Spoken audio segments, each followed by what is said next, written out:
For August the 30th, 2019, we talk about Final Fantasy XII Remastered, one police department's attempts to prevent swatting, and we ask you which game mechanics you hated at first, but learned to love. Welcome to Level 298.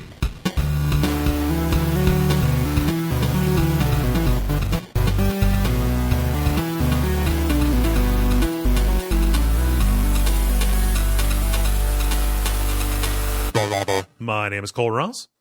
I'm Dennis Furia. I'm Jala Prentice. And I'm Ben Merkel. And you are listening to The Level. It's a podcast for people who love video games. Welcome back, Jala. And, yeah, I guess, was I the last person who wasn't here? I guess so. I believe so, yes. Hi. How's it going? It's going okay. It's good. Yeah. I don't really have an awful lot that's been going on. I've just been doing a bunch of travel prep. I was at a volleyball game earlier today. My niece was playing, and afterwards, she came up and I gave her a hug and I said, "Great job," thinking that she would know what that was, and she didn't. No. And so yeah, no, and then she no, yeah. So that's you're weird. So uncultured. Yeah. Yeah. So that's my story. I slipped into. Did you tell her that you used to be with it, but then they changed what it was? And now what's it is strange and scary to me? Yeah.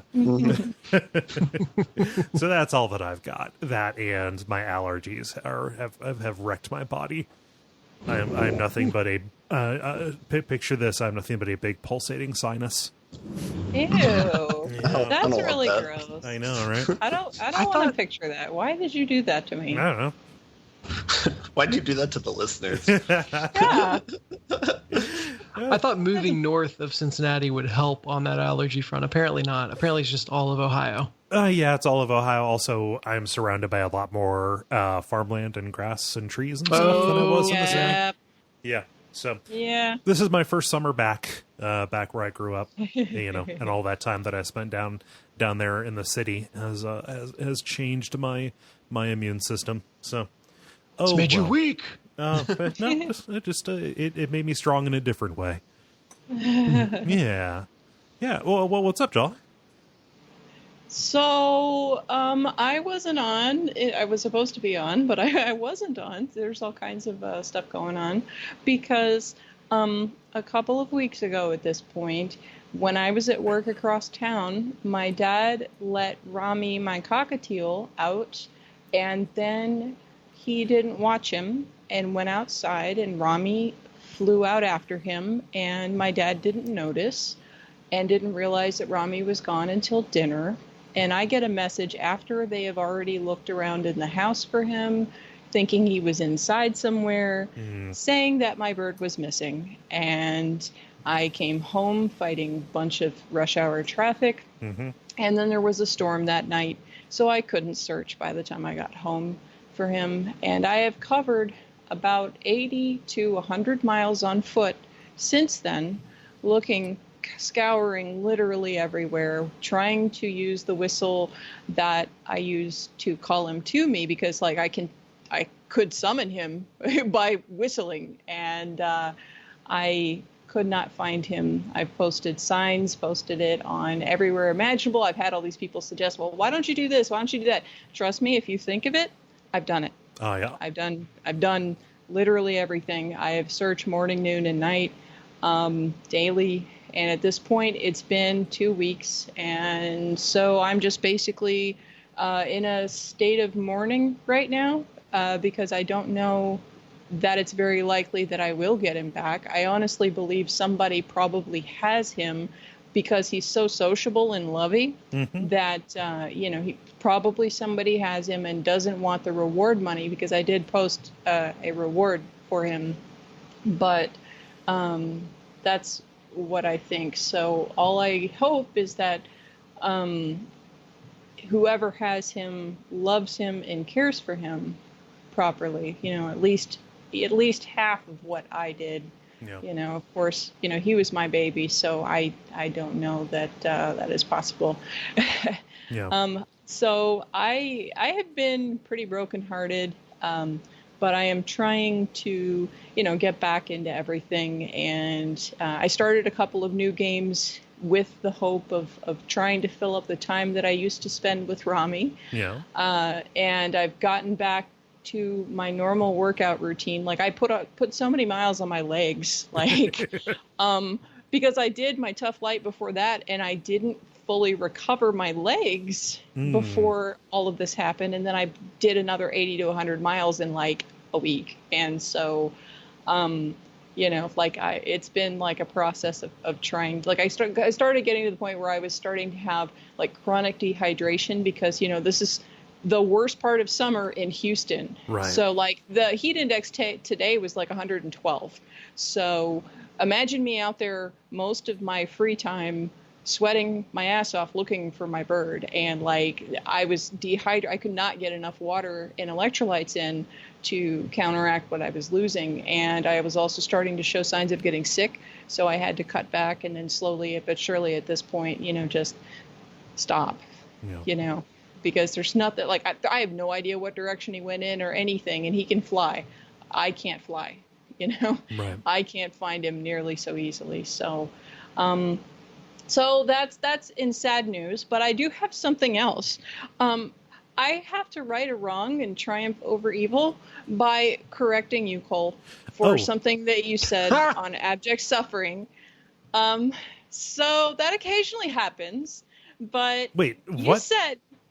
You said on, I think it was the Dilbert episode, I think it was Exquisite Suffering actually, that something about creatine and protein powder giving you like crazy amounts of gas or something. Okay. And no, I am a trainer. I personally use both creatine and protein powder. Okay. And I don't have that issue. So I don't know how much protein powder you were even thinking someone's going to consume, because like a regular amount in a scoop is like 20 to 25 grams of protein, which is like equivalent to a serving of protein. Like you eat a meat or a tofu or whatever. Yeah. And that's how much is in the protein shake. I don't know what you think a protein shake is made out of other than maybe magic. No, I don't have a lot of experience with that. I based that comment. I had a housemate for a while who was really into training as well, and he would always talk about that. So maybe he was mistaken and that passed over to me.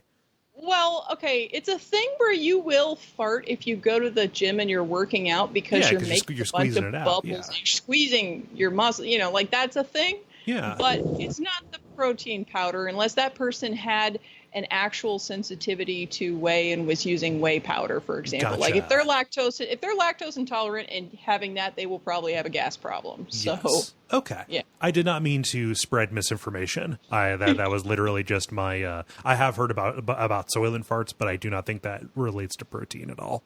Yeah, I can't speak anything about a soylent. I just know about protein powder and creatine, and I'm like, I've been using that stuff for years, and no, that's definitely not a thing. Like, so Jala, as a trainer, what would you do though if someone came and was like, okay, my main goal here is to increase my fart output? Like, what would be your recommended supplement? Well, here's the thing. Farting and stuff like that usually happens because your gut is either because of one or two things. You either have a sensitivity to something that you're eating that is causing indigestion and issues in the digestive process, or two, your gut is damaged from either taking too many antibiotics, not eating a healthy diet, and your gut flora is all jacked up. Literally, if you take antibiotics, like for, I think it's 3 or 4 days, it can jack up your gut flora for multiple years. Yeah. So like the longer you're on antibiotics for any reason, the worse it is for your gut flora. And it's a very, very long time before you get back to like a normal biome in there. Yeah. So, honestly, somebody would have to eat some trash, and they would have to eat stuff that they are sensitive to that, really upsets their stomach. Mm-hmm. And that would be the best way to do that. Like, and also if you don't eat very much fiber and then you increase your fiber, like say, for example, people who go from being omnivorous to vegetarian or vegetarian to vegan, there's like an increase in the amount of fiber that you're eating as you add more actual fruits and vegetables into your diet. Yeah. So if you just up that level of fiber and your body's not used to it, you will also have a gas issue for a little while your stomach is trying to figure out what the fuck you just did. Yeah. Because you just drastically changed what the composition of the stuff that you're putting in there is. So. Right. That also would apply if you are specifically looking at your carb intake, and you are trying to go for fewer net carbs, which means getting more fiber, more dietary soluble fiber, and to offset whatever sugars or other carbohydrates are there. That will also increase your fiber intake. Yep, and the thing is that does go away eventually, the only things that don't go away eventually are like if your gut flora is just screwed up, unless you do something to fix it, like eventually over time, unless you continually damage it, it will fix itself. So like keep fucking it up, and your sensitivities don't change. Like very often they don't change. Sometimes they do. Generally, like you might be sensitive to something as a baby, and then when you're a young adult, that sensitivity goes away, like you grow out of it. But then very often when you get older, it comes back again. So, Anyway, so there, like I actually seriously answered your question, Dennis. Yeah. So I tried to goof and I learned something. Yeah. I can educate you about this subject. So there you go. I consider me educated. Ben, you had thoughts on farts. I would be fascinated to hear. Yes. Just eat Skyline. You'll fart more. It's easy. Yeah, there you go. Oh man, the microbiome is fascinating. It just what I go back to is a good deal of your body's serotonin is made in the gut. The brain gut connection through the vagal nerve is actually kind of ridiculous. So I don't know. It is an interesting thing if you're looking for an interesting thing to read about the human microbiome. Yep. I feel like the stomach bacteria is like the new kale, where it's like a lot of people say it does a lot of different things, and I'm very skeptical of a lot of them. Yeah. Oh no, actually, like there's definitely a lot of stuff that's backed it up for years and years. It's just that most people, to try to tell somebody that what they eat needs to change is like telling them that they are of the wrong religion or a wrong political swing. And like, it's a very sensitive subject because food is so intrinsically tied to someone's culture and upbringing that it's a big deal to try to tell somebody to change that. So like that's part of the reason. It has a direct connection to your brain, I hear. But I mean, like, yeah. I mean, at least the microbiome. Yeah. Yes. Those things. Yes. Go ahead, Jala. No. Well, doctors are told not to tell anybody anything about nutrition because they are not licensed nutritionists and they don't want to open themselves up to that liability. So they are instructed by like the institutions for which they work not to do that so they don't get into a lawsuit. That is really dumb. So that's the thing. So your doctor will never tell you the benefits of a different diet. Yeah. Well, I appreciate the correction on the protein powder and the farts, Jala. Yes, so that was my very, very important, like I needed to come on the show and just clarify that for like the two listeners that listen to that show that also listen to The Level. Yeah. Yeah. Well, thank you very much. Dennis, since you're so curious about farts, what have you been up to? Oh, I've actually got not quite a fart story, but a story of that type to share with you. Okay. Don't worry. That does not. It's not as bad as that implies. I got a text from Jen this morning. She drove the kids into daycare, and I'm just going to read it to you guys and let you make what you will of it. She goes, for a hot second, Milo thought he pooped on the way in. Subsequently, he informed me, "Silly me, mommy. It's not poop. It was a granola bar." And then ate the piece he found. Okay. Well. She then says, "I have so many questions. I am too afraid to ask." Gee, okay, where? No. You know what? Don't even go there. No, I'm shutting the door on the logistics of that. When you said, "Oh, I've got a story that's like that," I knew it would be in relation to your kids because Because that is just, I mean, it's you. B, generally that's the way kids roll. They're fascinated with that. No, I'm closing the door. That is disturbing on its face. Yeah, so that's the highlight of my week right there. We laughed about that all day at work. Silly me, mommy.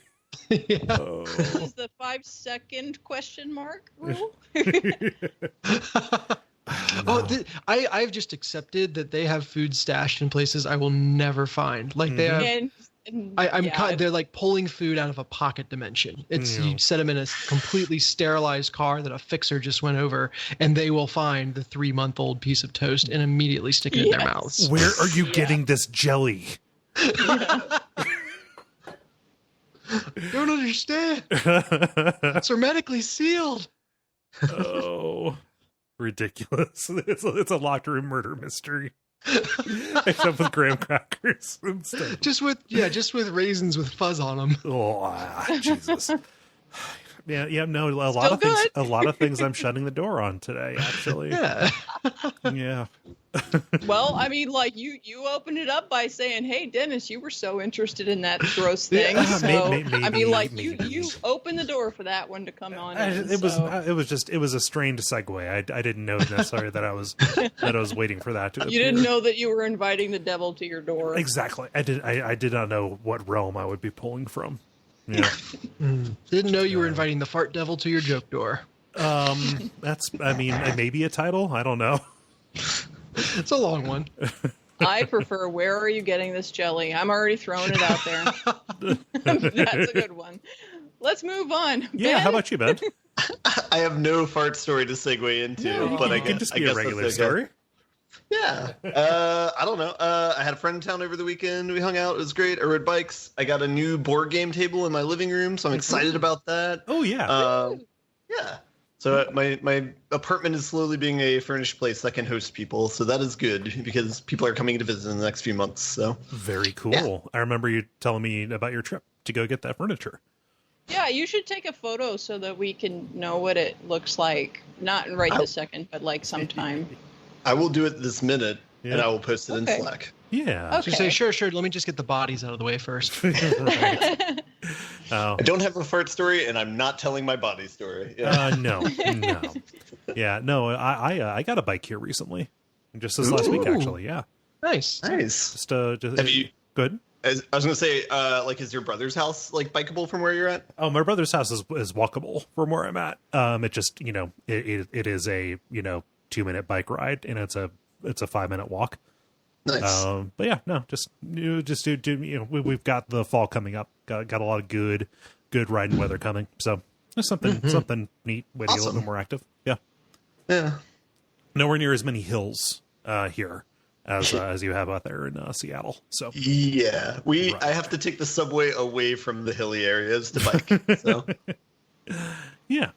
My problem is I'm not going to share any measurements. I cannot find a bike helmet that's big enough for my head. Okay. A thing about me is that I've got what doctors refer to as a ginormous melon. And so yeah, they are not required by law here, but it seems to make sense to wear one. So I'm trying to figure out how to square that particular circle, and by that circle I mean my just colossal dome.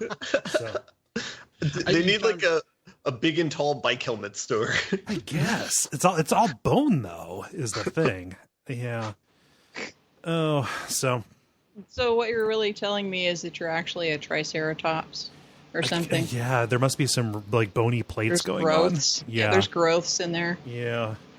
So, oh well. But yeah, enough about me and my just planet-sized noggin. How do you guys feel about getting into the show? I feel excited about the show. Yeah. Let's do it. Okay, I'll start recording now. My name is Kole. No, we've got the usual kind of thing for you: the grind, the multiplayer, and then rounding out with the end boss.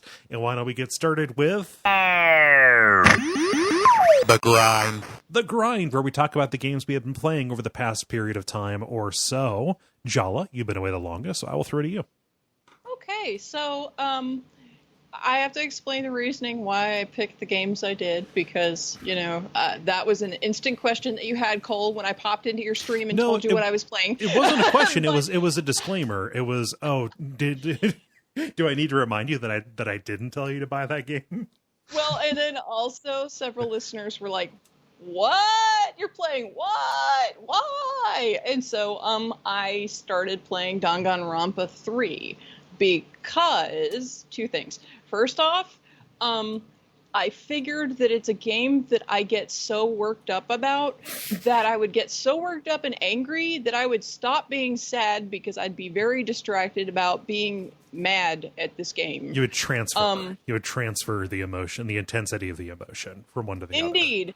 Indeed, because I get so worked up about it. And two, it also happened to be on sale on the digital store thing right about the same time that I was looking at it, and I was like, well, it's dirt cheap. And also, it would distract me. So, cool, I will get this game. So that's the first thing I played, a little bit of. I actually only played through the prologue, and honestly, I feel nothing. I know that game. The best reaction you've ever had to a game. That's not the first time I've said that about a game. Where I'm just like, I don't feel anything about this thing. I don't. So they started it out, and they introduce the new cast of characters, and then they introduce the Mono Cubs, which are is it 4 or 5 of them? I don't know. But anyway, they're different colored. They're different colored Monokuma babies who are just like the slapstick comedy routine that rambles on and stuff until actual Monokuma shows up. And I guess because I already went through all of that with Monomi on the last game, I was just like, whatever. I mean, it's more of this annoying shit. And not only that, but the prologues have been the weakest part of every single game so far. So this doesn't really tell me whether or not I'm going to like the game or not. Right. And so all this tells me is that I'm not annoyed by the prologue. Okay, well, that's cool. That's better than I was on the last couple of games where I was irritated, So all right. The only other comment I really have at this point, because I haven't gotten into the game proper yet, is that the music doesn't really seem as good to me as in the prior games. There's talking in them, and I don't dig it. I just don't how they throw this weird talking about, I don't know, Monokuma or whatever they're babbling about in the background. I don't care for it. So. I'll agree with you on that. I think the music is kind of a step down. And when something sticks out as a really good track, I will, go take a look, and it is something from one of the previous 2 games. Yeah. So yeah, that's about and then I guess also the new cast of characters is of course different from the prior ones in some ways, but also similar. You got. The character types are different, but they still fit certain roles, and you can kind of tell, okay, that guy's going to die or whatever. Yeah. It's a little bit like casting a reality show. Yeah, it's that kind of a thing. The one thing about it that I just have to mention, though, because I don't understand, is every one of these games, for some reason, there's a large number of female characters that just have one of their expressions where they're drooling. And it's only the females, and I don't understand why. What is this thing about drooling that is so common? Because there's 3 or 4 at least female characters in this game that I've talked to them, and they're just and I'm like, what is this shit? What? I don't even understand. Is this somebody's fetish? I mean, this is all probably somebody's fetish, but that, all I can think is that is somebody's fetish, because I don't know why else that is a thing. When there's one of... Good. Do you have the choice to kill them in response? No, this is unfortunately not the ability. I would probably murder everybody before I got out of the prologue. So I mean, that wouldn't work out so well. Yeah, no, I saw the drooling and I was like, huh, that's weird. That must be some trope from anime that I'm unaware of. So I just disregarded it. It's a weird translation error from She Thirsty. Yeah. Oh boy. Yeah, No, I like that. I like that as an explanation, Dennis. Yeah. So so I don't know. I have no other comments about the game thus far. I'm just all right. it's Danganronpa. Yeah. I don't feel anything in particular yet. So, like once I get to the actual class trials and stuff like that and the murders start happening, that's the point when I'll probably, get into it. But like these games, basically, like none of them started out really all that strong, but they usually get stronger towards the middle, and then like my results may vary towards the end for me. Right. But like, I anticipate that there's going to be an arc similar to that on this game, and hopefully that is the case, and it will get better to where I will dig parts of it. But anyway, so like that was actually kind of a disappointment because I was kind of figuring I'd have like a strong reaction and be mad and be able to like live tweet my pissed off tweets, about whatever. But actually the only tweets I posted were just like LOL or okay. And like that's all the commentary I had to say about anything I saw. And I'm just like, well, this sure is a thing on my screen. I don't know. This sure is a thing on my screen. Yeah. So, anyway, moving on from that, the other thing I started playing has been a lot more lucrative insofar as actually generating conversation and distracting me and all of that. I started playing Final Fantasy XII Remastered on Switch. So, nice. Where I am, I have just finished riding the airship to the city in the sky, looking to save Penelo after the very, very long prologue section, about 8 hours in. Yeah. So, yeah. Why do people hate Vaughn?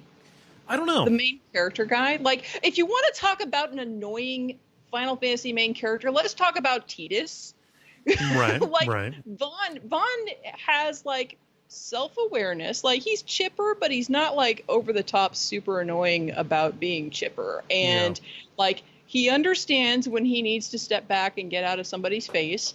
And he has already, recognized when he has been wrong about something and stated it very upfront. So, like, I don't know why people don't like him. He's fine. I mean, like, then again, I am playing with Japanese audio. I've been told that the English voice is terrible, but I don't know. I did not listen to it. The English voice is substantially poorer than a lot of the other performances, which might kind of contribute to it. I think that there are a couple of reasons just kind of that have to do with the production of the game more than anything about Vaughn that people have bad opinions of him. So Final Fantasy XII, you kind of the character that you start as, and your viewpoint character is this young man named Vaughn who is orphaned by this big conflict, this big war that is happening. And he is kind of swept up in this grand adventure along with some of these other kind of characters who have a bit more tethering them to the main events, to the bigger struggle between the kingdoms and stuff. So one of the criticisms is that, he just kind of doesn't really have anything to do with what's going on, which you can, take or leave that, I suppose. The other being that Vaughn was specifically, it was like a publisher mandate. They wanted to make Bosch, the kind of grizzled war veteran guy, the main character, but they said that won't sell in Japan, so we need to have the main character be a young boy like it always has been, in order to sell. I don't know if that's apocryphal or not. He never particularly bothered me. For that first criticism. Just like, like he has nothing to do here. Like Penelo has less to do there than him, right. And for the other one, it's like, like Bosch would be a good one, but I don't know. I'm fine. Just like the events of that game, the actual plot has to do with bigger political movers and shakers, and even your party is kind of an observer to it. You being an observer to that is a nice little like mirror of that. So I don't know. That is my explanation. Okay, well that works. That's satisfactory. Thank you for the clarification. Can you also clarify? We were talking on your stream also again, because this is another place where you get like preview of the level in mini version, because I'm usually playing one of the games I'm going to talk about while I'm in Kole's stream. But anyway, why do you like Balthier a lot? I like him because he is a Han Solo type. So Final Fantasy XII is just just Star Wars. I like Balthier because of his cocky, brash presentation and what's going on beneath that, specifically with his past in his relationship to what's going on. I don't want to be more specific than that. Yeah. It's a little bit why I like Locke is a good character in Final Fantasy VI. He's very much in that archetype of the, cocky rogue who has a little bit more tragedy going on than you expect. Yeah, see, the thing is that, like, it's interesting because I like that archetype when it comes to Therian from Octopath Traveler, but he's not flashy. He's cocky, but he's not flashy. And Balthier is, like, full of himself and flashy. And, like, I guess the combination of those two things together makes me unimpressed with him. Like, I don't hate him, but, like, I'm just like, all right. I mean, like, they're really trying to make me like this guy. They really are. But, like, I don't care. I just don't. And I'm like, okay, well. See also his insistence that he is the main character. I like how that is I like how that is an echo about the tension about, who the main character in this actually is. It's, I like him for structural reasons and just, the flashiness works for me. So. Well, then too, like, I'm coming into this as a 30-whatever-year-old, so I did not play it when it first came out. I may have reacted very differently to him back in the day. Again, like, I'm at this age, I suppose, I am just a whole lot of not much impresses me. Not much impresses me, so you don't impress me, bro. Like, okay, whatever. I mean, like, he's fine. He's friendly, so that's good.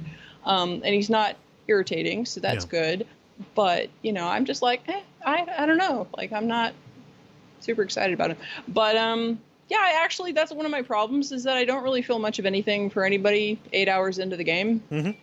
It's one of those other situations where, like, I just don't like what is drawing me along so far that makes me want to continue playing is a few things. First off, the gameplay mechanics.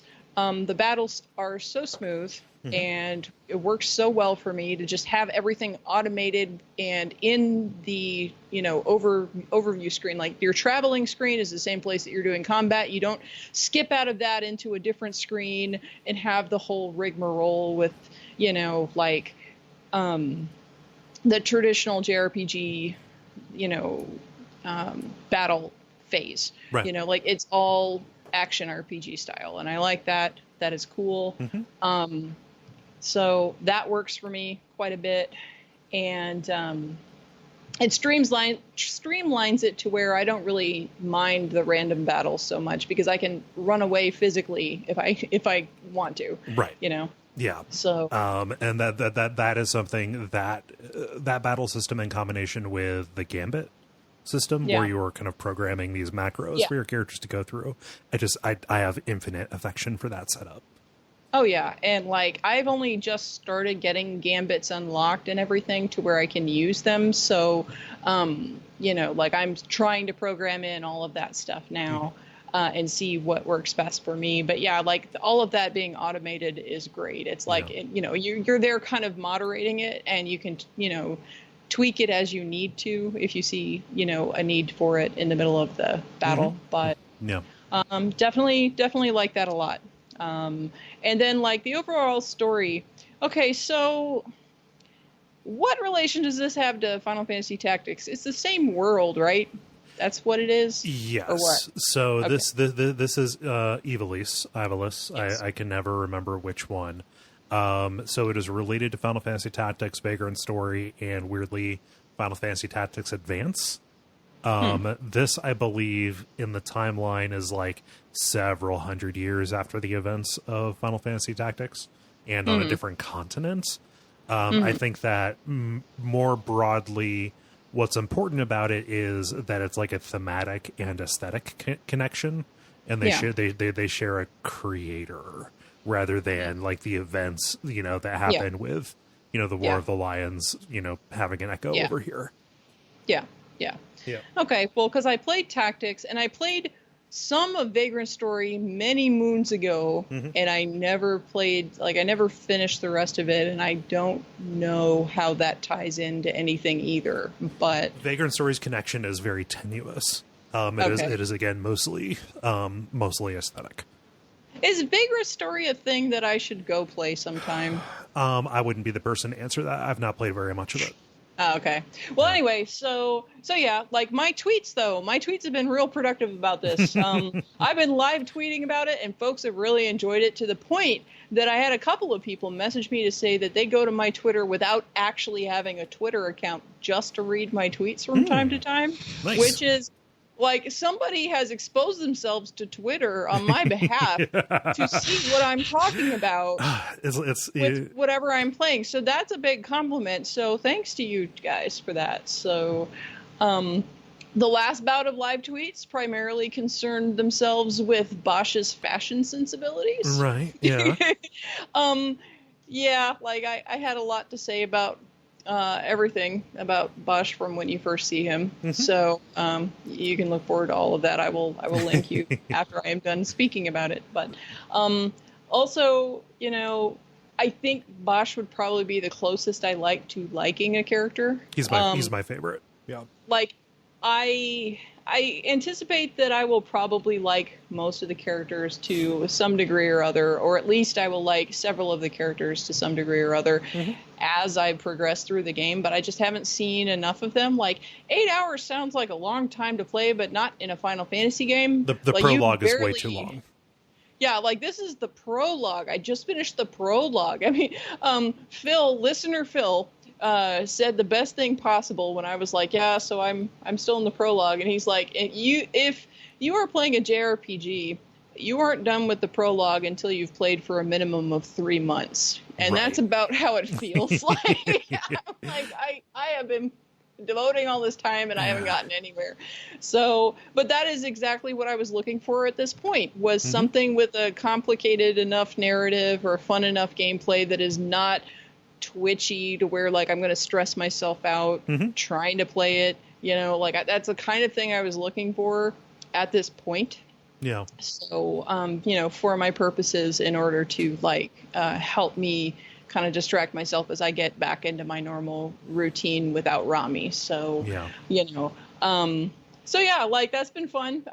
Anybody who does not follow me on Twitter is more than welcome to go check my tweets. They're apparently fun enough that people will go look for them.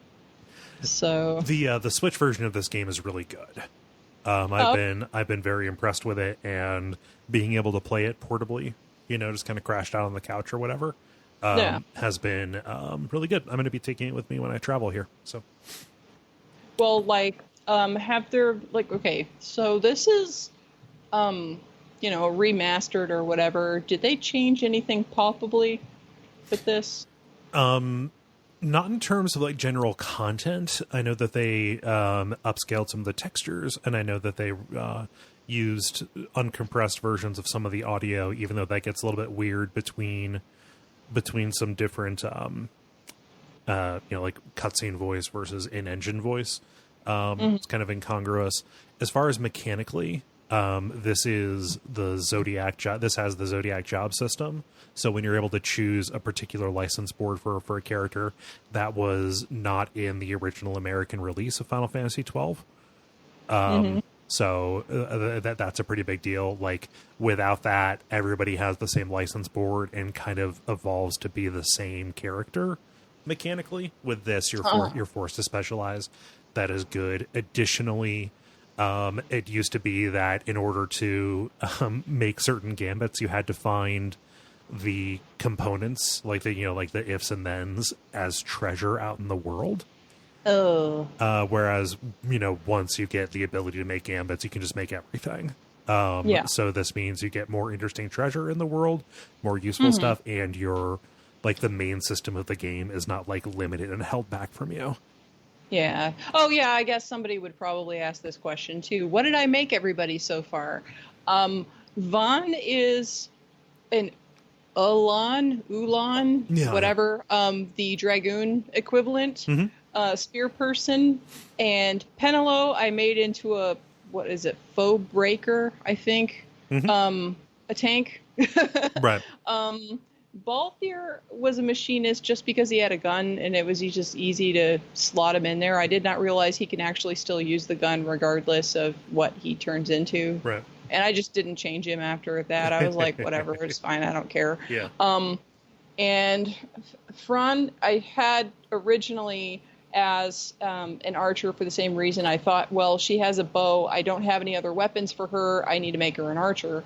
But then I switched her over to a black mage more recently, and I don't know how I'm going to like that because I don't have enough gambit slots or enough stuff to do a lot with that. So I don't know if I'm going to like that or if I'm going to want to switch, or I don't know. We'll see. Right. And then Bosch I have as a red battle mage. So, so yeah, nice. That's my party set up right now. So you haven't got Nash yet? No. Okay. I don't know what a Nash is, but I did. First off, Ben, you have a very nice table and chairs. That's very pretty. Yeah. All right. Your place looks beautiful. Yeah, your place looks cool. Also, he posted a very useful link for you, Kole, that you need to check out. Helmets for big heads. A lot of those links are dead. I found that. Thank you, though, Ben. Aww. Yeah. Aww. Okay.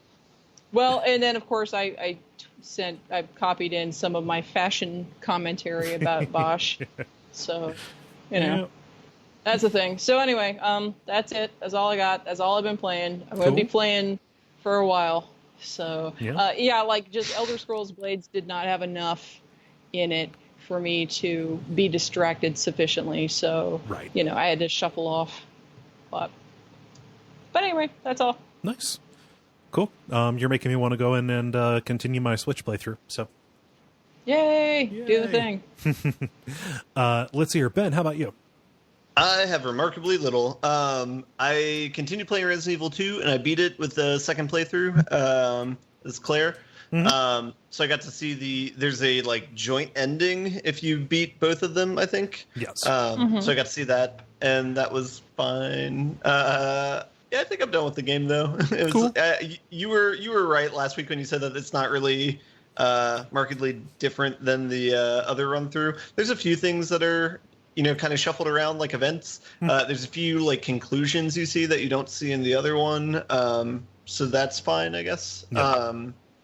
Yeah. So there's a little bit. There's just enough to make it I guess maybe it's okay to play the other one. There's a few different settings that you have that you don't have in the other one. But yeah, I don't know. It's fun enough. I definitely miss Resident Evil 4 though. I think I mentioned this last week, but I think my biggest complaint about the game is your options are either try to run around the zombies or kill the zombies. There's not there's not as much of a knifing non-ammo producing way or ammo consuming way to kill the zombies like there is in Resident Evil 4. So I find that a little bit limiting, and so that's I guess my kind of comparison of it versus 4. I don't know, how does it compare in 6? Is that closer to Resident Evil 2 or is that closer to Resident Evil 4 in its combat? I'll leave that to you, Jala. What about if it's 6 is combat? I didn't play much of the combat in 2 because I only did the little demo and then watched you play. Yeah, okay, I'll take that then. 6 feels a little bit more like 4. Follows very much the same kind of line. You have a knife or you have melee that you can deploy at any time, like in 4. Whereas with 2. You have your knife, but it has limited durability. You're gonna be cycling through them to those items. So your knives or the stun gun, anything like that. Those have more in common with the defense items in the remake of 1, where you're less using them to attack with, and you're more carrying them around to get zombies off when they to get them off when they grab. It's like the pocket knife in the Friday the 13th game. It's like a get out of jail free card. Yes. But I did like the weapon variety. That one's one thing that was nice between the 2 run throughs is the weapons are completely different between the 2 of them. That was cool. I think you unlock new weapons when you do second run throughs as well. I guess Second run through, you start with a different gun than you otherwise would. So with Claire, you're using the repeater, not the repeater. Okay. You're using the revolver that she fires by hammering the trigger or fanning the hammer. There we go. Sorry, I got my gun parts mixed up. And then Claire always gets the spark shot instead of the flamethrower. Okay. Does Leon start with anything different on the second run through? He starts with something different that I cannot remember. I made a note of Claire's because I do not like Claire's weapon like that. Oh, the hammer fanner. Yeah, yes. That hurts to say. Yes. Well, the one thing that leads me to believe there's something else, because I thought you can get a rocket launcher at some point, because I saw Reddit gifs of this when the game first came out that like Mr. X will walk away from you if you aim a rocket launcher at him. I think that's one you can unlock by beating the game in a certain amount of time. That is like the unlimited rocket launcher is a long and storied tradition in RE. Okay. Yeah. All right. Gotcha. Hey, by the way, Resident Evil 4, 5, and 6 triple pack is supposed to be coming out on Switch. Ooh. Yeah, so that's a thing. Yeah, and it will be $740. Right. But anyway, that means that my co-oping of Resident Evil 6 can continue infinitely. Take it on the go. I can take it on the go and do it anywhere with my Switch. How isn't that great? Yeah. So I don't think I have too much more to say about it, other than I need to find a new game to play. Yeah. So, and I found a new game to play, but I haven't get it tomorrow, so I will talk about that next week. Give us a preview. Come on. What do you it's spoilers. You can't ask him to give spoilers. Okay. It's a game I feel conflicted about buying, so I'm probably going to have to donate money to a charity for it. That probably gives it away. Ooh, okay. Yeah. No, okay. Yeah. I gotcha. Yeah. Yeah. Cool. That I will not force you. I will not force you to divulge more than that. Okay. Yeah. Dennis, how about you? Yeah, not too much new. I'm playing a lot more No Man's Sky and enjoying it. I said on the Slack, I feel like an idiot after all my complaining about the flight controls last week, that I just did not realize that flight turning is on roll instead of yaw for the move controller. Okay. So think if the move controller is like sitting flat on a table, I was trying to turn it by rotating it clockwise and counterclockwise, whereas I should have just been rolling it towards one side of the table or the other. Oh, yeah, it has the accelerometer. Gotcha. Yeah, and my natural hand motion when I tried to control it with yaw would roll the controller enough that would kind of register. Yeah. But then not really, and not really do what I wanted. Right. And so I unfortunately spent a lot of time on the struggle bus with the flight controls. Mm-hmm. They're still not great because turning is yaw instead of rolling the ship, but at least I've understood it's rolling the controller to do that. That's made it slightly more natural, and thank God I discovered that about 5 minutes before I got into my first space battle. Gotcha. Which would have been impossible and frustrating with my previous knowledge of the controls. As it was perfectly fun, and it's not quite the Ace Combat VR experience that I loved so much, but it's VR flight sim feels good, and when you're dogfighting in VR, no matter what the circumstances, it's gonna feel good. Yeah. I previously in the game, I had been kind of standing up when I was walking around a planet and recentering the screen when I did so, and then sitting down when I got into my ship and recentering the screen so it would work. Just a little more, line up with what I was seeing in the game. I've kind of abandoned that, and I'm just standing up all the time now. And that feels a little weird in a dogfight when you're like pulling, high G maneuvers to get behind someone and fire at them. You're just like, I feel like I should be falling one way or another right now. But I'm telling myself that there's advanced anti-grav systems that, are neutralizing the G forces. And that's working just fine. Yeah. Wait a second. Have you fallen over yet using VR? No. Okay. I have at a friend's house using their VR come very close to punching them in the face and diving down their stairs. Yeah. But that was a while ago. Those days are behind me. I'm a veteran now. Yeah, no, there is a ceiling fan in the middle of my living room, centered right in front of my television. No. Yeah, no, I've got caught up, and I've had to turn the ceiling fan off when I play.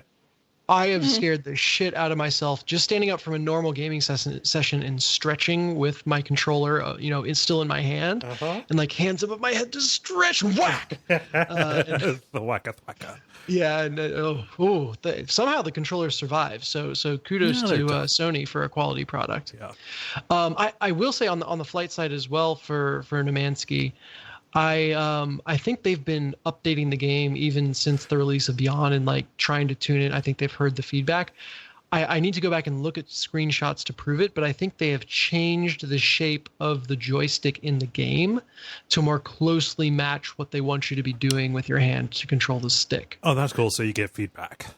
Yeah. So whereas before it was just kind of a joystick like you'd imagine a joystick, now it's kind of this curved forward ergonomic shape that matches a little more closely what you would be doing if you were holding your controller flat or parallel to the ground. Yes. Which is now that I understand the whole roll mechanic, the ideal way to be piloting the ship. Right.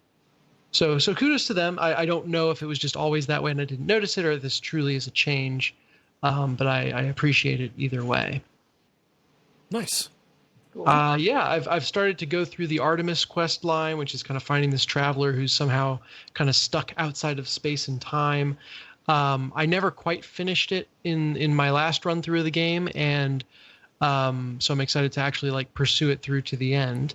The other thing that's really interesting to me is when the game launched, like at the very beginning, the overt quest was to find the center of the galaxy and do so at the behest of this thing called the Atlas. And it was just it's this big red eye in your mind that you're not really sure what it is, but it's beckoning you to the center of the galaxy. Mm-hmm. And I've always wanted to do that, never done it, but I'm very curious and have managed not to spoil myself about what's there. I'm guessing it's going to be a letdown. Just again, hype cycle is so far ahead of this game, but I'm curious to do that. However, the new stuff that they added includes this anomaly that has these explorers in it that send you out on this different path. That's kind of the Artemis quest line. And they kind of make some weird references that maybe Atlas is not a very good thing, or there's something nefarious about it. Something that's manipulating the entire galaxy? Could be bad? Yeah. Okay. Who knew? And the interesting thing is that, normally it's like, oh, okay, good choice, bad choice. I get it. I'm going to ignore that path. I'm going to do the bad playthrough. I'll do the Atlas path. But the way they refer to it is so interesting, and it really conflicted me, because the character, the explorer that you're talking with, goes like, oh, you're interested in the Atlas. Well, I managed to escape from it, and I don't recommend it, but if you're going to do it, I'll help you. I want you to be safe. So that kind of scares me, but you can do it if you want. And like that response was so much more conflicting than just like, oh no, that's the evil playthrough. Like that, it's stuck in my mind. Like I felt guilty for still wanting to go and explore this thing, because I have this friend who's like, look, if you want to get high, just make sure I'm there. I'll take care of you. I'll make sure I got you. Right. It's really funny. So just a nice little nuance for the game that I appreciated from a story standpoint. Nice.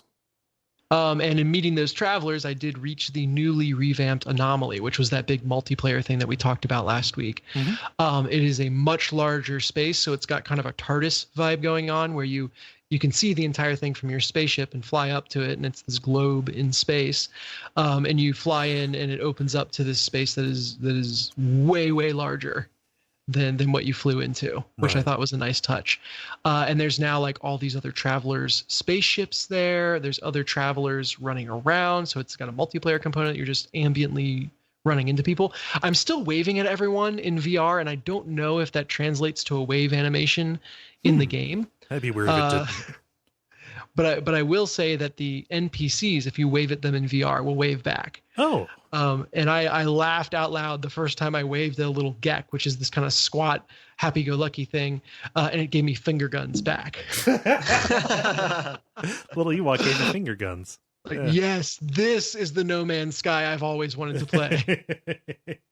It could be that the people who the other players, they are not on VR. Yeah, I expect as much. I know VR is a very small percentage, but I know I've heard people talking about, oh yeah, you can wave and people see it in the game, and I don't know any controller input to wave in VR other than literally just doing it. Yeah. So yeah, still having enormous amounts of fun, and can intend to continue playing it as my main VR squeeze for a while here. But that's No Man's Sky. Nice. I guess I do have something new, but it is also technically very old. I'm playing this game that released today called WoW Classic. Ooh, yeah. Might have heard of it. I got my board game group are all playing it, and they got me to pony up the $15 to check it out. Mm-hmm. And I gotta say, so far it's been an interesting experience. I'm feeling conflicted about it. How so? I'm not able to get out of the starting area. The bosses are these like 3 statues with glowing red eyes, and I can see the rest of the area I'm trying to get to. I just haven't been able to get past. The enemy that's been giving me trouble is this text box that says "Realm is full, positioning queue 10,000 plus." No, okay, no, I knew you were doing something. Yeah, no, that is very authentic to the launch experience of WoW. And not even the launch. Like what WoW Classic is what. WoW and Burning Crusade, or is it just basically for the first 3 years that game was out, like it was infamously crowded. You had to wait to play. Yeah, and they've done a lot to make servers better. They even released extra new servers once they saw how many people were signing up, and it's still not enough. So I think it's version 1.13.2 of the game, if that means anything. I don't know what expansions that means it has or anything like that. But yeah, so the other thing is I would love for them to tone down the RNG on the timer aspect, because I see everything from 500 to 5 minutes in between. It's currently at 56. I've just had it on since I got home from work, and maybe I'll be able to play before my subscription expires. We'll see. If things hold true, and it continues to be a problem, they might give you bonus time. Or refund who should I complain at to make that happen? Just yell at your window. They're listening. Yeah. So that's what I've been doing on the video game front. I got to go to a game store over the weekend called Time Warp Games and Cards. It's in the Eastgate Mall in Cincinnati, and they were putting on an event for Extra Life. And I guess everywhere around the country, it was like tabletop weekend for Extra Life. Mm-hmm. And so they were doing a thing where they had special events and games, but I got to go and kind of meet up with several people in the game development community, board game development community, that I kind of interacted with either at Gen Con or over the phone. Mm-hmm. And I have to say, I've just continually been amazed by how welcoming and helpful the board game development community in Cincinnati is. That rules. Like, everyone is excited to connect you. Everyone has wonderful feedback. Just a great group of people. Mm-hmm. So I thoroughly enjoyed that. I got to set up a table and have my game out, demoed it to several people. I did like $5 of any sales I made to Extra Life, and that was nice. Cool. But that was a great experience. The thing that I'm most excited about, though, is for anyone who hasn't heard me talk about Deck of Wonders before, I've been designing it as a solitaire game, and I've been 100% focused on that one-player aspect and making that really sing. Mm-hmm. And I get questions again and again. Anyone who talks to me at length about the game eventually asks, "Well, can you play with more than one player?" And my answer is always like, I don't know, but I think I had the idea while I was at Time Warp for how I might be able to do that. So it's a lo-fi way, but I think it's going to be pretty elegant. Basically, if you want to play with multiple players, you bring your deck, the other person brings theirs, you play it parallel with each other. And every draw phase, before you draw from your pile, you have the option to draw from the other player's hand instead. Oh, okay. And so you kind of have this, if you're in trouble and they have the perfect card, you can draw from them, but they have to give up that card and kind of their hand size goes down. So if they're in a precarious situation themselves, it may or may not be a good way to go. Mm-hmm. And so that's the mechanic I've got in mind. And then eventually you can start designing co-op bosses that maybe have a unique prescription of cards for each side, or whatever you want. But that was kind of I was worried that to do anything co-op related would make me just redesign the game from the ground up. Mm-hmm. But I think that will be a really elegant way to allow really as many people as want to play together, while kind of self-balancing and having them interact in interesting ways. Yeah, and with as expandable as you're planning to make this, like mm-hmm. coming up with a deck that you can put out that is geared toward that kind of play seems reasonable. Yeah. If this card is pulled from your hand, draw one or something like that. There's all kinds of things you could do with it. So I am very excited about that. That was my breakthrough from the weekend. In addition to meeting a ton of really cool people, and that's my Deck of Wonders update. Nice. Mm-hmm. Yeah. I wish I had more to talk about, but I really don't. It's mostly been doing prep for other shows. I have a question for you, Dennis. In the past, you've talked about virtual pinball stuff that you've played. What specifically? What game were you getting those tables under, and what were you playing them on? Yeah, so in the way back, Star Wars Pinball, which was done by Zen Pinball Studios, was the base game of that, which I think only had 3 tables, was a PlayStation Plus a game. Okay. I don't know why game was so hard to find. Yeah, it was a PlayStation Plus game. And so I found it through that, and then I've just bought all my tables through that app, which is Star Wars themed. So I think as long as you download Zen Pinball 2, you should be able to get anything that you want, including the Star Wars table. The specific app, or the Star Wars tables, the specific app that I'm playing on is a Star Wars branded one. Gotcha. Yeah. Yeah. But yeah, Zen Pinball 2, I think, is the one that is like the base system that everything runs on. Yeah, I'll have to go and take a look and see if I picked that up that month. Yep, just curious. I'd been preparing for another thing by playing a lot of pinball recently. Very cool. Yeah. The only other thing really that I've been dipping into with any real note is I've played enough Last of Us on Hexcrank where I feel comfortable like talking about it again. That has been really fun to stream and have people react to it. A lot of old hands who have played the game over and over again, adding detail, talking about things that I may have missed. All of that has been very fun. The Last of Us continues to be just a really good game. And I was worried that coming to it, knowing everything that I do about the way everything shakes out, that it would, take everything out. Instead, what it has led to for me is just a real appreciation of what a piece of shit Joel is.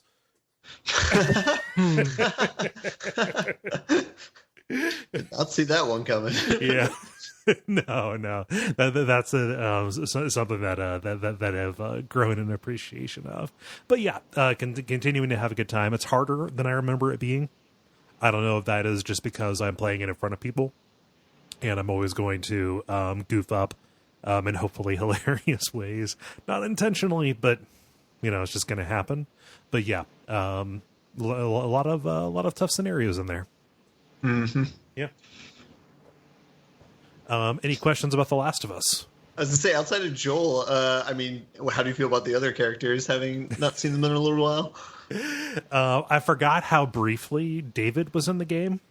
Not our David, but the villain David, kind of the winter arc. But he makes such a huge impression, rightfully so.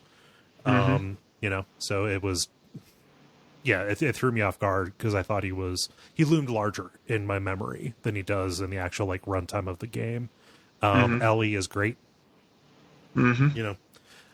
Just her kind of growth and her relationship with Joel is really fun to watch. I think those are the 3 main ones. Okay. Yeah. Every time you said David when you were streaming, I was just like, wait, what?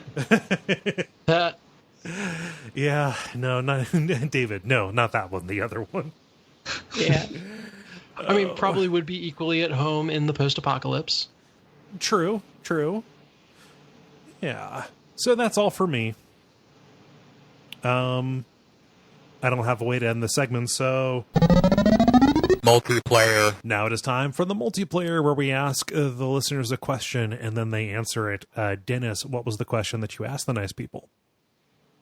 So my question was about the way that your opinion of a game can evolve, especially because you spend so much time with games. What element of a game's mechanics or design really turned you off at first, but grew on you over time? Yeah, and I'll get us started here with Mike, who says, there are 3 things I can't stand in most video games: time limits, breakable weapons, and not being able to save anywhere I want. And yet, Dead Rising 2 is one of my all-time favorite games.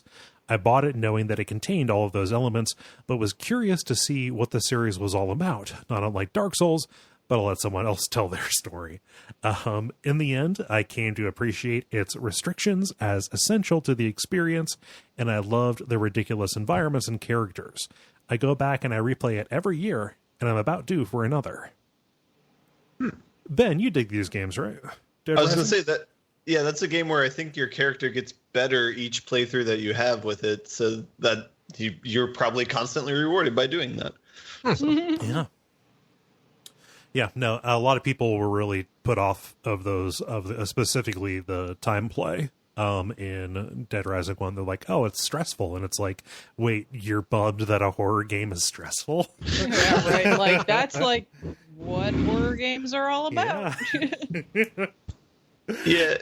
Good. It's kind of unique. It's kind of unique in that it's like you do runs of the game, and so it's not really set up of you play the game once and you're done. It's just like you're playing a game is attempting to beat the game, and you probably won't do it the first few times because you like need to level up. Yeah. So you're not going to see everything.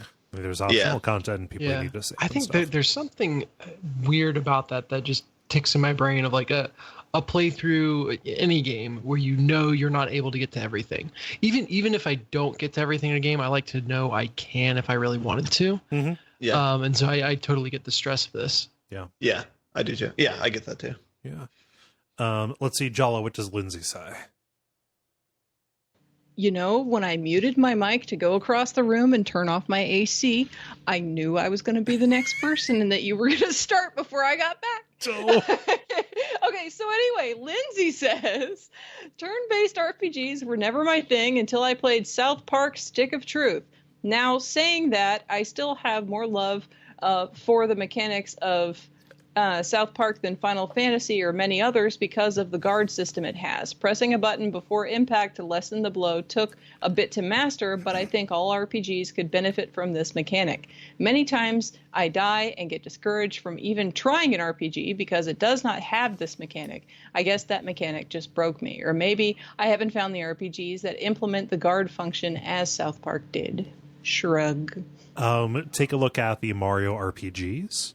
Super Mario RPG is pretty antiquated, but Mario and Luigi, any of those games for the Game Boy Advance or DS or 3DS, those are going to add that. Also, Paper Mario.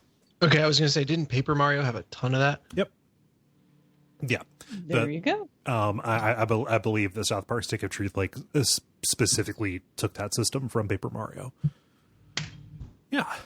Cool. So, and it just in case you live in existence where a JRPG recommendation can find purchase. Yeah. Let's see here. Ben, what does Noah say? Noah says, generally in action games, upkeep mechanics like repairing equipment, needing to eat for stat bonuses, or too much inventory management become tedious slogs. Monster Hunter World I initially disliked that you had to sharpen your weapon during hunts, pick a meal before hunts, and carefully plan your limited item pouch based on what foe you are facing. However, the more I familiarize myself with all the mechanics and immerse myself in the rhythm of the gameplay loop, suddenly all those little management tasks became important tactical decisions.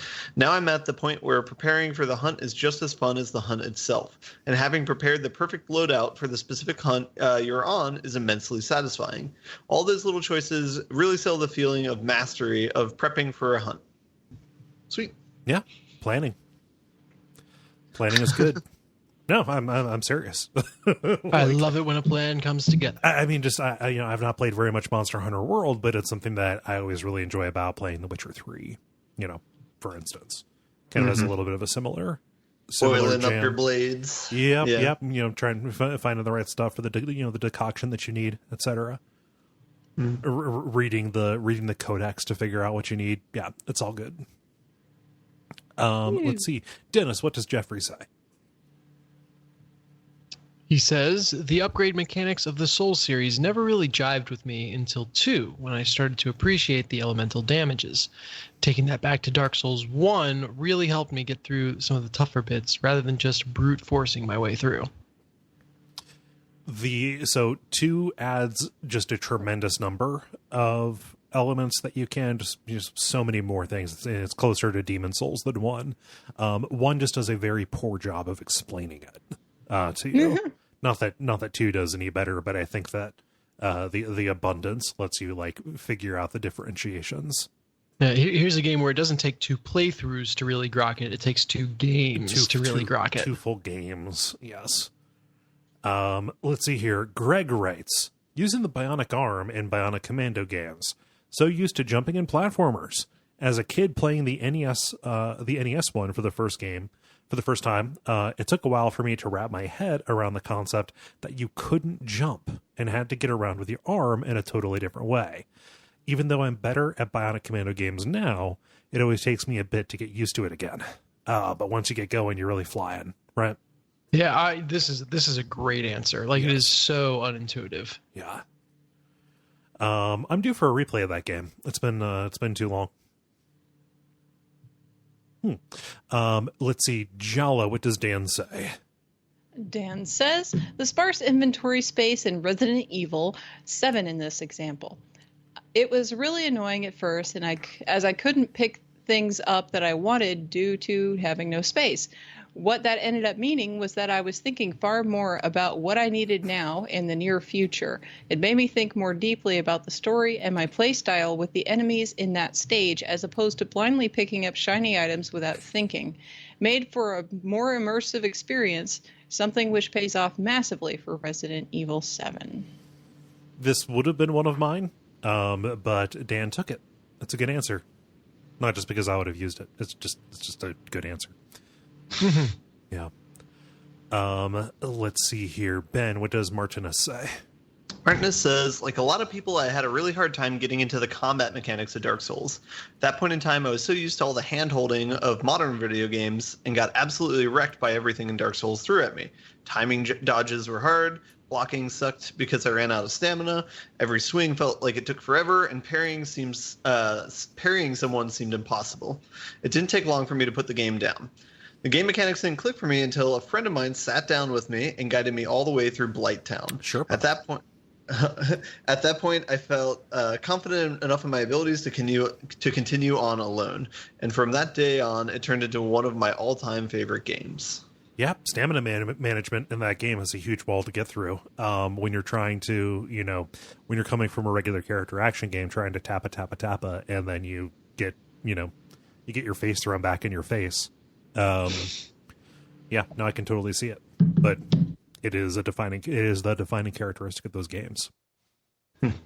Yeah. Let's see here. Dennis, what does Rookie say? Rookie says, Fallout 3 being in first person. I played the hell out of Fallout 1 and 2, and when I learned Part 3 was coming years later, I was overjoyed until I found out it would be in first person. Fallout games are isometric, you heathens. I bought it anyway because, well, it was more Fallout. I spent the first couple of hours in the vault mentally converting the game's environments into traditional, proper Fallout perspective and finding the first-person view wanting. This lasted until I exited Vault 101. When I opened the vault door and had my first look out at the beautiful, horrible wasteland spreading out before me as far as the eye can render, I became a convert. Yeah. I'd be curious if Ricky had played any Bethesda games before that. I had the reverse experience because I came to Fallout 3 as my first Fallout game, and then tried to go back and play 1 and 2. It was a really hard pill to swallow. Yeah, no, it's worth it. It's definitely a medicine that is worth taking. You know, not the kind that saves your life, but I don't know, the metaphor breaks down very quickly. The kind that enriches it. Yeah. You know, vitamin pills don't do shit. Anyway, or multivitamins don't do shit.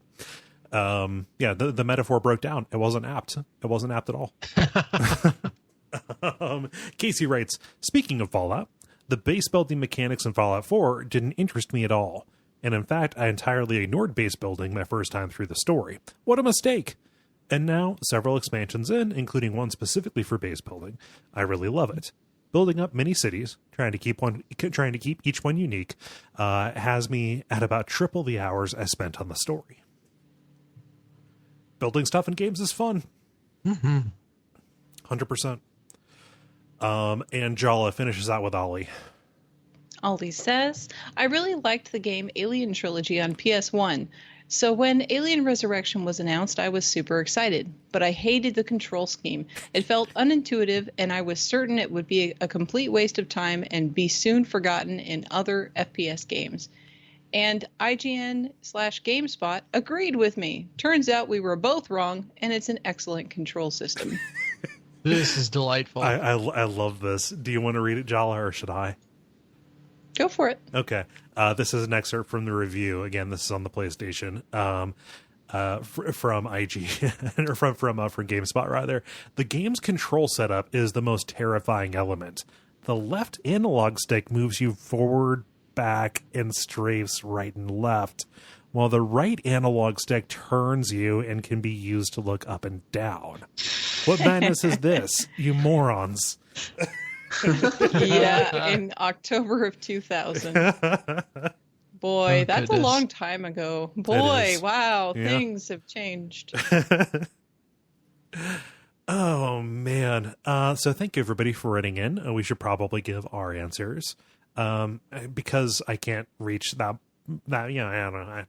I can't reach that far back for this. Breath of the Wild's destructible weapons initially rubbed me the wrong way. You know, the idea that you don't have like Link's master sword at least at the start, right? And you're constantly churning through monsters' weapons and just sticks that you pick up off the ground, and like maybe you go into a temple and you get a an ancient weapon that will last you, like it'll be really powerful for a little bit. All of that, I was like, man, I've got nothing to like hold on to. However, cycling through those and kind of like constantly keeping an eye out for what I will go to next, or trying to adapt that to the situation, led to a lot of really cool, dramatic gameplay scenarios where, the right weapon came along at the right time to make all the difference. And it was real cool. So I went from being skeptical to really enjoying that part. Nice. Yeah. Jala, how about you? The flow chart and Virtue's Last Reward. Ooh. Interesting. I don't love how it's used in VLR, and that was one of the things that first set me off about that game. However, in Zero Time Dilemma, it works a lot smoother, and something, for example, like Steins Gate could really use a flowchart. That would have made Steins Gate less of a frustration when I was trying to go through that and trying to get the rest of the endings for that, because in Steins Gate, there are points where you answer emails and texts and stuff like that, and like have phone calls and things, and like depending upon what you do, it'll change some of the results of what goes on, and like you think, okay, this isn't that big of a deal, or maybe it changes something small, but then like no, like a whole big section could change, over these small elements. Yeah. So if there was like a flow chart, you could go back through without having to go through the entire thing and go, oh shit, I skipped it again when you're speeding through right. or whatever, and then have to gotta reload. That was a frustration. And so like playing Steins Gate made me appreciate the flowchart, although I still don't like VLR, and I still don't like the way it's used in VLR, because it doesn't give me kind of like the shortcut indications and stuff the way that like it just, I don't know, it just seemed to work a lot better in Zero Time Dilemma and cut out watching scenes over again. Like you had to restart so much and go back through the same stuff over again. And that's one of the elements that I did not appreciate about it. But again, like Zero Time Dilemma did it a lot better. And like the iteration of the flowchart there, if I could just copy and paste that into basically any visual novel style, or visual novel influenced, mixed genre game, I would just put it there. Yeah. So. Nice. Let's see here. Ben, how about you? I was trying to think of an answer to this question. I cannot think of a good example of this. So I'm going to plead the fifth, You're just too nice, and you just like stuff, man. Stop liking everything. I think it's like the opposite. I'll bounce off of things, and then I just don't give it a second chance. So I don't give it a chance to redeem itself. But, well, okay, you're decided about stuff, and you know, like once you pick a lane, you go in that lane. God, Ben, why are you so judgy? Yeah, I'm sorry. That's fine. It's fine not to have an answer. Cool. Well, if you would like, thank you so much, everybody, for writing in with your answers. Oh, you don't get off that easy. Oh no! I gotta drop mine. Yeah, you. I'm so sorry. Usually Ben goes last on stuff, and I totally goofed up. I apologize, Dennis. You're fine. I'll make this one's quick. It is Trackmania Turbo, and the fact that the game has 4 different cars. And the game, as you progress, you have to go through segments of, I think it's 20 tracks or 10 tracks per car, and then you swap to a new one. Which it feels like just as you're starting to wrap your mind around the way that one car controls, you have to start from square one and relearn the next one. And just with as precise as that game is, and as much of a razor's edge as you're on, I found myself in rage mode, being like, why do they have multiple different types of cars? Like, this is so frustrating. But then once you go through the cycle of the 4 a couple times, and you kind of appreciate the unique things that each car can do, you really like the way that it keeps things fresh. And anytime you start to get bored with the game or feel like you're in a rut, you just switch to a different type of car, and it's a new set of challenges and kind of a new feel that you can sink your teeth into. Nice. Mm-hmm. Cool.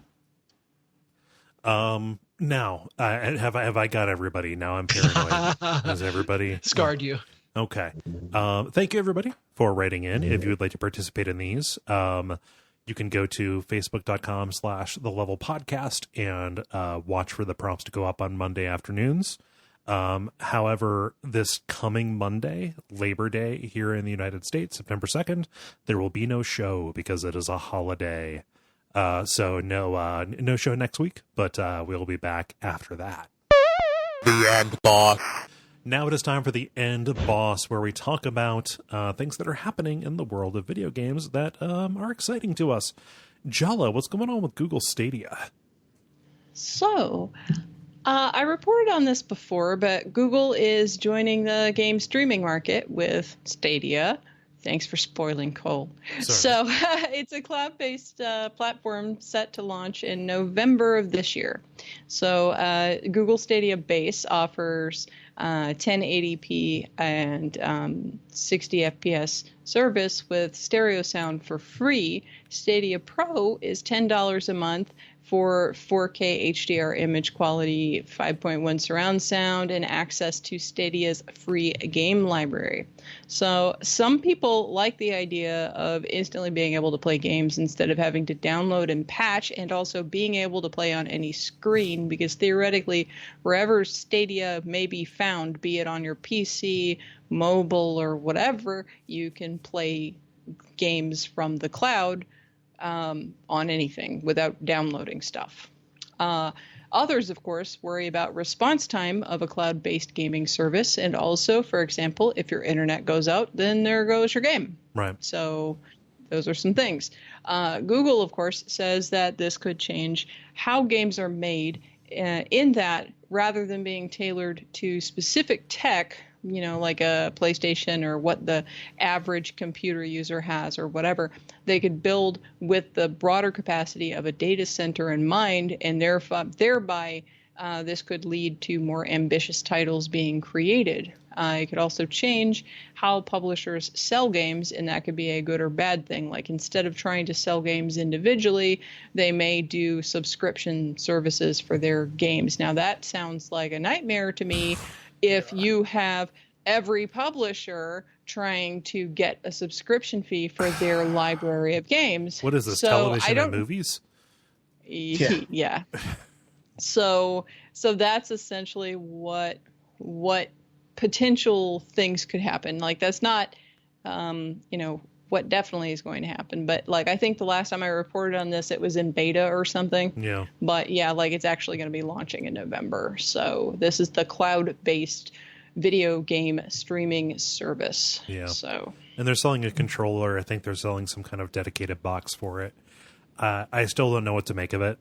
For me personally, I'm hesitant to basically go in on anything Google does. Not because they drop stuff, right? Yeah, they drop stuff. They try it out, and if it doesn't work, they drop it, and that's how it goes.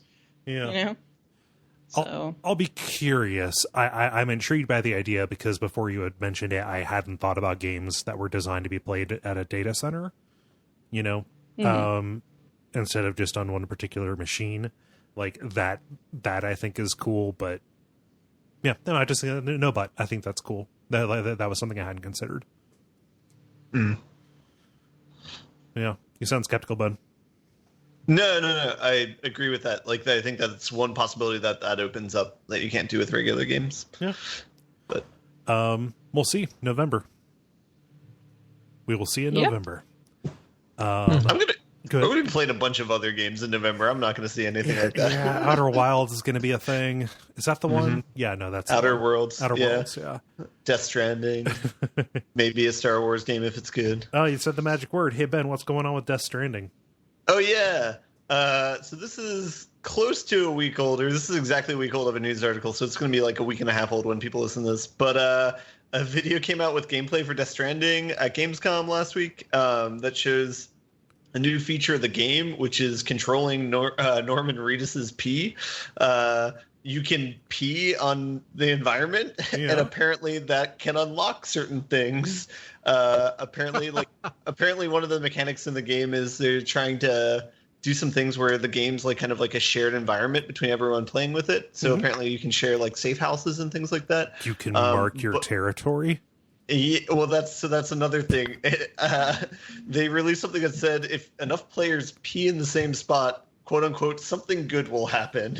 I think New Orleans would disagree with you on that one there, buddy. And in the trailer, it shows Norman Reedus peeing on a spot and a mushroom grows out of the ground. No. Okay. Damn, no.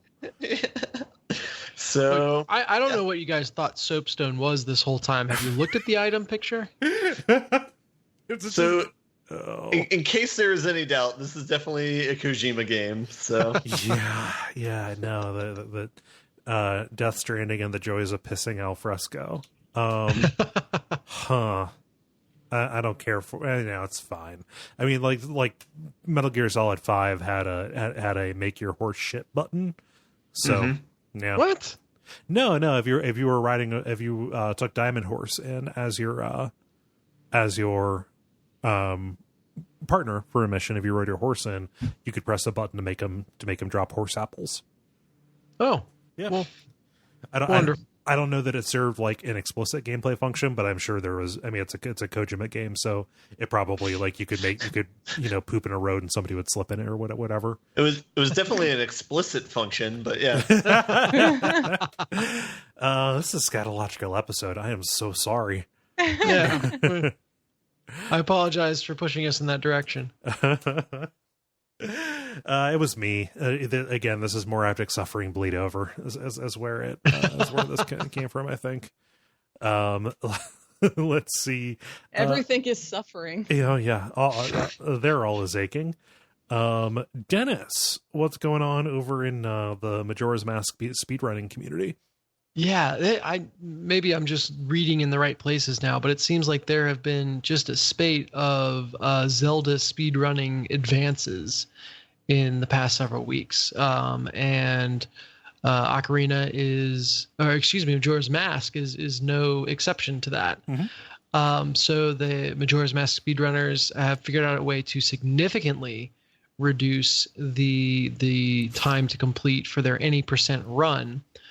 But it's in a really interesting way. They discovered that by playing the ocarina 63 times in exactly the right way, you could, only in speedrunning, folks, you could overload the game in a way that organically, like through just normal button inputs, would open up a debug menu. Yeah. And from there, it's essentially a Game Shark then. It's essentially a cheat. You can spawn in whatever items you want, take them on your merry way, and win the game. And so it requires basically standing still and playing the damn ocarina for over 10 minutes straight. It's a risky strategy. Let's see if it pays off. But overall, essentially getting a god mode at the end of that is enough to make up for the time lost. Yeah.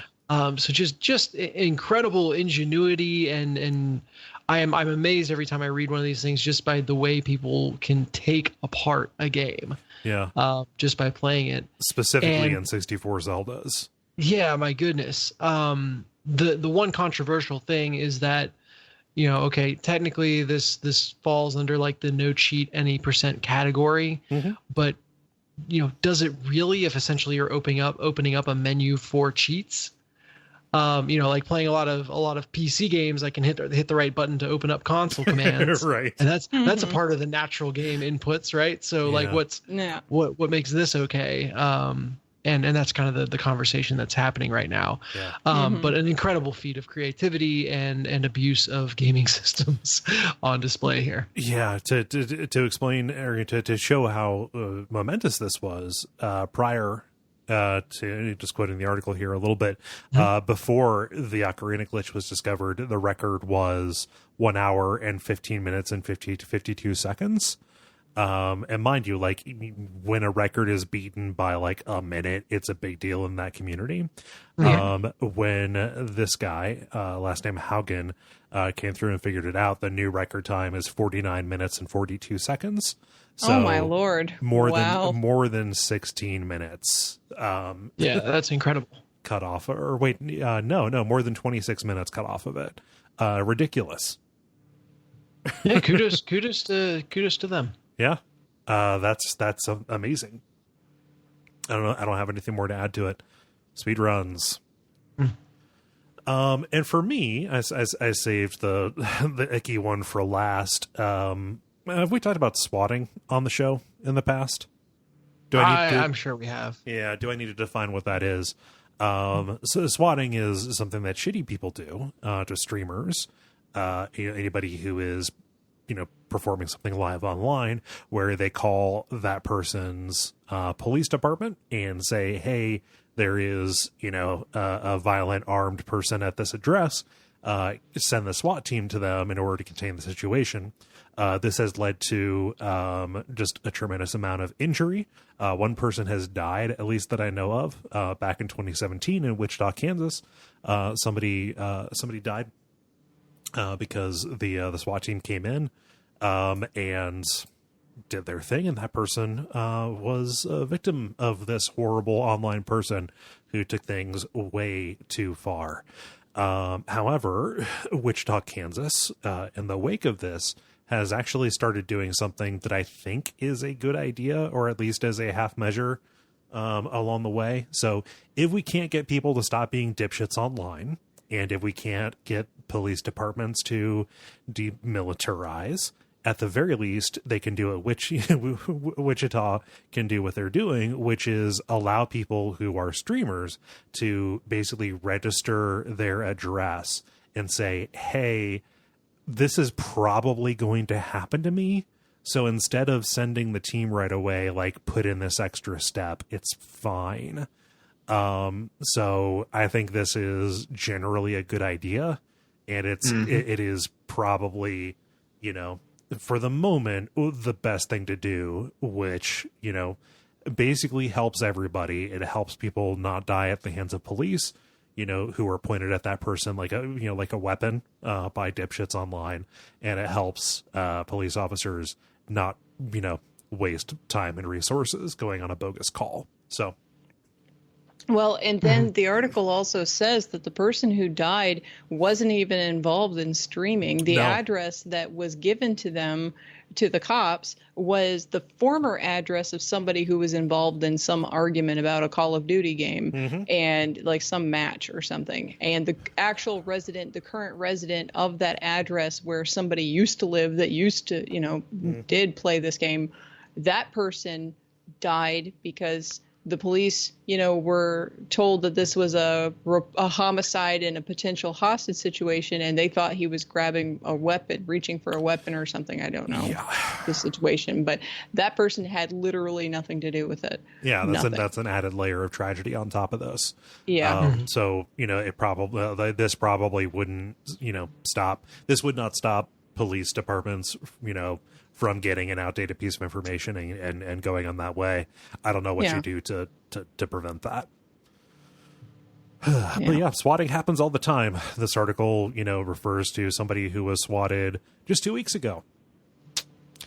Yeah. No, it's a step in the right direction. I'm glad they did it. Yeah. It is a good idea. So on that bummer, how do you all feel about buttoning it up? I feel like we need to button, please. The credit. Thank you so much, everybody, for listening to level number 298. Once again, I mentioned it in the multiplayer section. Going to say again, no episode next week because of Labor Day here in the United States. However, we should be back the week after that. Otherwise, if you have any ideas, like cool things that we can do for episode 300, let us know. It's fine if it's just another kind of standard episode. But if there is something you would like to see, I will take ideas. Same thing here for the folks on the call, if you have any ideas. Otherwise, though, the usual stuff you can do. Ratings and reviews on Apple Podcasts, Facebook.com/The Level Podcast, and Patreon.com/Duckfeed.tv.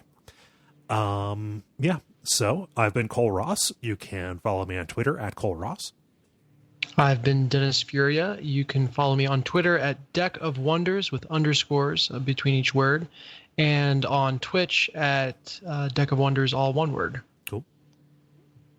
Well, aren't you all confusing with those underscores and I things? know. I switched it up. I thought about contacting the Twitter at Deck of Wonders, no underscores, hasn't tweeted since, 2013 or something. I thought about trying to ask them about it. I figured there was no way that ended in anything positive. Like my win scenario is they just don't respond. Right. Yeah, right. Well, I'm Jala-chan in places. You can find me there, all of them. Mm-hmm. And I'm Ben Merkel at Merkelby on Twitch. And stick around for some titles.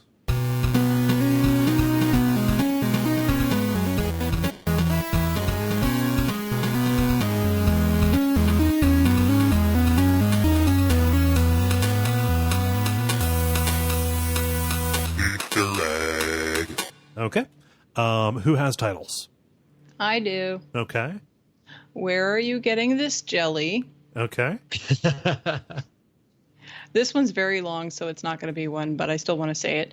You get your face thrown back in your face. Okay. Scatological. Okay. And then my response to that, which was everything is suffering, because that's a nice little oblique reference to abject suffering. Yeah. Same premise, but without direct. Yes. Yes. Yeah. I only have one fart devil to the joke door. Let's see here. Dennis, what do you have?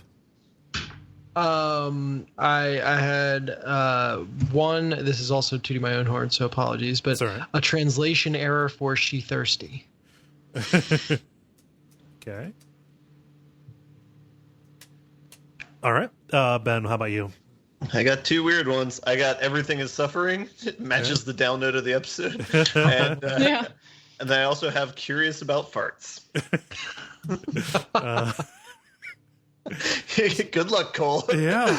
No. There. Yeah. It was a weird, and that's fine. Let's see here. I'm torn between everything is suffering and where are you getting this jelly? I do. The thing that. Oh, go ahead.